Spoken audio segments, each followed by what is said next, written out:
ધુણારી રાતે હું ત્યાંથી પ્રોગ્રામ પટાઈ નીકળ્યો 12 વાગે જેવું મેં કીધું ને કો ભાઈ હું આવું છું બાપજી તો કે તરત બાપજી કે આવો આવો 1 વાગેનો સિયોરિટી પ્રોગ્રામ લઈને આવતો તો ઉંબરી વળ્યો એટલે પેલા કીકલ્યા એ આ પાઠ ને આ ડેકલું બધું હંતાડી બાપજી આવે છે ચમ તમે હાથા છો મારાથી ડરો છો કેમ ડેકલું હંતાડી એક જણો ગોગળે પાઠ ઘાલી દીધો બધા ગોચેલી વળી બેઠા એટલે 4 બેહીને મેં ભાડ્યા મેં પૂછ્યું કો સાચું બોલો તમે ચમ આયા કે બાપજી હવે તમે ચાપણી કરીને નીકળો ને અમારે ટાળો કરવો છે ટાળો કરવો છે મારો આટલો બીક તમને કે બાપજી આ તાપ તો સંત છો તમે આવું કોઈ માનતા નહીં અને બહાર લઈ જઈને મને કે ઓની વેમ કાઢવાની છે મહેરબાની કરો બાપુ લોકો આજ મારે જ આવું નહીં આજ મારે ખાવું છે શું લાવ્યું કે બાપજી પેડા જલેબી લોટ લાવ્યું છે તો આજ મારે ખાવું છે કેવું તમે વાળો હું જોઉં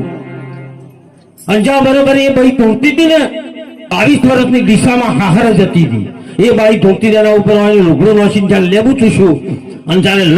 લોટ લેવા મળ્યો ત્યારે મેં કીધું કે 1 મિનિટ ભુવાજી ઉભારો હું સંત બેઠો છે અને હની માતાઓ આવે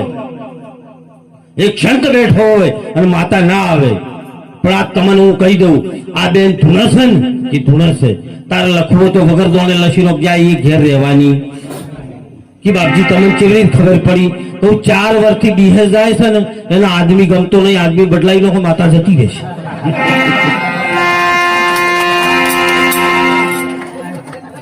અમે દુનિયા ચાલીએ છીએ અમને બધી ખબર પડે છે માતા શનિ આવે છે શના કમકમાટો આવી છે અમે બધું જાણો છે પણ અમારે બધું અહીંથી ઉલ્લેખ ના કરાય છતાંય તમને માતાને માનો માનો દીવા કરો માની પ્રાર્થના કરો એના ગીત ગાઓ માનો વિરોધી હું નથી પણ જે પેલા ઠગ અને ધુતારા તમને લઈ જઈને 20,000 ને 50,000 ને 60 લાખની ગાડીઓ ફેરવે છે અને તમારા છોકરાને ખાવા માટે અનાજ નહીં હોય એનું અમારું હૃદય બળે છે એટલા અમે પોકાર